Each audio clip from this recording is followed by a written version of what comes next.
দাঁড়াও দাঁড়াও, একটা কথা বলো তো, অন্নপূর্ণা ভাণ্ডারের টাকা আজকে কে কে পেয়েছো?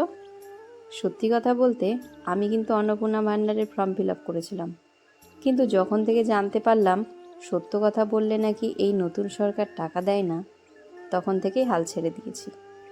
আচ্ছা, আমার মতো আর কে কে আছো যে এখনও টাকা পাওনি? সো হ্যালো এভরিওয়ান, আমি সঞ্চিতা চলে এসেছি একটি নতুন ভিডিও নিয়ে। আজকে শ্রাবণ মাসের তৃতীয় সোমবার, তাই সকাল সকাল স্নান কমপ্লিট করে ভোলে বাবার মাথায় জল ঢেলে নিয়েছি। আর এরপর চলে গিয়েছিলাম মেয়ের অঙ্গনওয়াড়ি স্কুলে। আজকে মেয়ের কিন্তু ওজন মাপার দিন ছিল, আর সাথে একটি ছোট মিটিংও ছিল। দেখো সেখানে কত ছোট ছোট বাচ্চা গিয়েছে, আর তাদের সাথে দেখা করে আমার মেয়ে তো ভীষণ খুশি হয়েছে। ওকে জানো তো, এক প্রকার ঘুম থেকে তুলেই নিয়ে গেছিলাম। তবে সেখানে গিয়ে ও কিন্তু একটুও কান্নাকাটি করেনি, বরং সবার সাথে হাসি মুখে খেলা করেছে। আমি তো সেখানে গিয়ে দেখলাম আমার মেয়ে সবার থেকে ছোট সেখানে। আসলে কি বলতো, বাচ্চারা বাচ্চাদের সাথে খেলা করতে বেশি ভালোবাসে।